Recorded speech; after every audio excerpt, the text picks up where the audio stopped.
Christmas ഒക്കെ അല്ലേ വരാൻ പോകുന്നത്. അപ്പോൾ വിചാരിച്ചു ഒരു പ്ലം കേക്ക് ട്രൈ ചെയ്യാമെന്ന്. അപ്പോൾ അതിന് വേണ്ടിയിട്ട് ഫസ്റ്റ് തന്നെ ഒരു പാത്രത്തിലോട്ട് 1 കപ്പ് ഓറഞ്ച് ജ്യൂസ് ഒഴിച്ച് കൊടുക്കുന്നുണ്ട് കേട്ടോ. പിന്നെ ഇതിലോട്ട് ഞാൻ കുറച്ച് കാരക്ക് കട്ട് ചെയ്തതും പിന്നെ കുറച്ച് ഉണക്കമുന്തിരിയാണ് ചേർക്കുന്നത്. പിന്നെ കറുത്ത ഉണക്കമുന്തിരി ഉണ്ടെങ്കിൽ അതാണ് കേട്ടോ നല്ലത്. പിന്നെ കയ്യിൽ ടൂട്ടി ഫ്രൂട്ടി പിന്നെ ചെറീസ് അങ്ങനെ എന്തെങ്കിലുമൊക്കെ ഉണ്ടെങ്കിൽ അതും കൂടി ഇതിലോട്ട് ആഡ് ചെയ്തിട്ട് ഒരു അരമണിക്കൂർ നമ്മൾ സോക്ക് ചെയ്ത് വെക്കുക കേട്ടോ. അല്ലെങ്കിൽ ഓവർനൈറ്റും നമുക്ക് വെക്കാം. ഇനി നമുക്ക് പഞ്ചസാര കാരമലൈസ് ചെയ്യാൻ വേണ്ടിയിട്ട് 1 കപ്പ് പഞ്ചസാരയിലോട്ട് ഒരല്പം വെള്ളം ചേർത്തിട്ട് നമ്മൾ കാരമലൈസ് ചെയ്തെടുക്കുക. പിന്നെ അതിൻ്റെ കളർ ഒരു ഡാർക്ക് യെല്ലോ ആവുന്നത് വരെ വെയിറ്റ് ചെയ്യുക കേട്ടോ. ഇനി ഇതിലോട്ട് തിളച്ച വെള്ളം 1 കപ്പ് ആഡ് ചെയ്ത് കൊടുക്കുക. എന്നിട്ട് നമ്മളിത് ചൂടാറാനായിട്ട് മാറ്റി വെക്കാം. ഇനി പഞ്ചസാര പൊടിക്കുന്നതിലേക്ക് 2 ഏലക്ക പിന്നെ ഒരു 4-5 ഗ്രാമ്പും ചെറിയ കഷ്ണം കറുവപ്പട്ട ഇട്ടിട്ട് നന്നായിട്ട് പൊടിച്ചെടുക്കുക.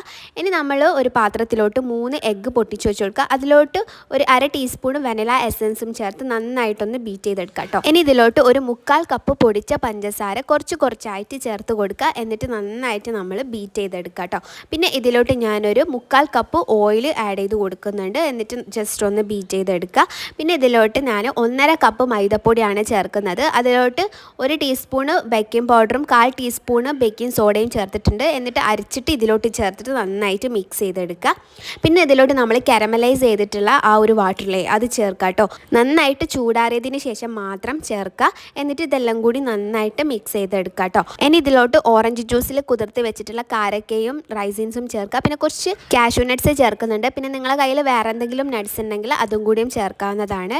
എന്നിട്ട് നമുക്കിതൊരു പാത്രത്തിലോട്ട് മാറ്റിച്ച് ജസ്റ്റ് ഒന്ന് ടാപ്പ് ചെയ്ത് കൊടുക്കുക. നമ്മൾ ഒഴിച്ചു കൊടുക്കുന്ന പാത്രം നന്നായിട്ട് ഓയിൽ കൊണ്ട് ഗ്രീസ് ചെയ്യാൻ മറക്കരുത്.